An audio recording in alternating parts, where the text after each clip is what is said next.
গানের সুরে সুরে গুটি গুটি পা করে শাড়ির কুচি ধরে ওরে ফ্লাইওভারে উঠলে মাথা কি ঘোরে। তারপরে এইসব করতে করতেই হাঁটা দিয়েছিলাম সোদপুরে, না কোনো হুজুকে পড়ে গিয়েছিলাম জন্মদিনের নেমন্তন্ন খেতে ট্রেনে করে। আর এই যে ছবি তোলা তো ম্যান্ডেটারি, সেটাও তুলে নিলাম।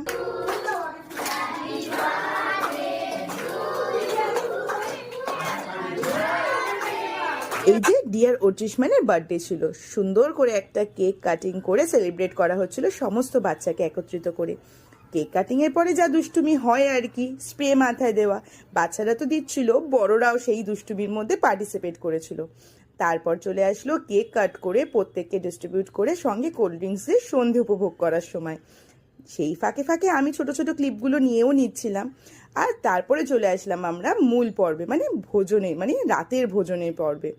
পাতে তো দেখতেই পাচ্ছ, প্রথমেই চলে এসছে স্যালাড, গরম গরম ফিশ ফ্রাই কাসুন্দি, তারপরে চলে এলো ফ্রাইড রাইস, চিকেন কষা, আর ওই যে কর্নারে দেখা যাচ্ছে চিংড়ির মালাইকারি করেছিল বৌদি আমার জন্য।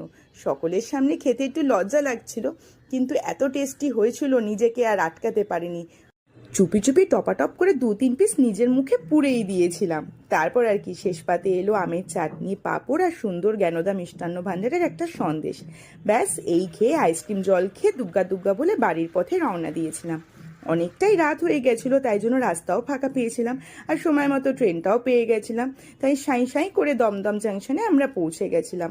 তারপরে নেমেই সঙ্গে সঙ্গে বাড়ি যাইনি, তার আগেও একটা কাজ করেছি, বলছি দাঁড়াও। মালা 5 টাকা, বেলের মালা, জিয়ের মালা, রজনীর মালা 5 টাকায়। হ্যাঁ, নিজেকে আর বেঁধে রাখতে পারিনি, দুখানা মালা নিয়ে, মানে বেলিয়া জুয়ের মালা নিয়ে ঘেমে নিয়ে একসা হয়ে বাড়ি চলে এসেছিলাম। তারপরে কি একটু ঢং মেরে ছবি আর ভিডিও তুলে ব্যাস আমাদের রাতের গল্প এখানেই শেষ করলাম। টাটা।